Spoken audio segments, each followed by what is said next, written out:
அவர்களை ஏன் பிடிக்கிறார்கள் என்று கூட தெரியவில்லை. அவர்களை உடனடியாக கைது செய்கிறார்கள். அந்த சவுச்சங்கரை கைது செய்கின்ற உங்களுக்கு ஏன் இந்த முத்தாரை கைது செய்ய முடியவில்லை? அதுதான் எங்களுடைய கேள்வி.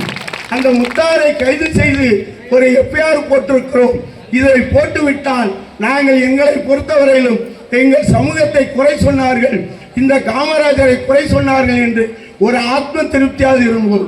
ஆனால் இன்றைக்கு இந்த நிலையை தொடர்ந்தால் நாம் நம்மளுடைய வரலாறுகளை மாற்றி எழுத வேண்டிய கட்டாயம் வந்துவிடும்.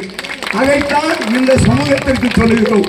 எங்களை பொறுத்தவரையிலும் நாடார் சமுதாயம் வணிகம் செய்கின்ற ஒரு சமுதாயம் என்று சொன்னார்கள். ஆனால் ஒன்று தொழுங்கள், ஒரு சிறு கதையை சொல்லி முடிக்கிறேன்.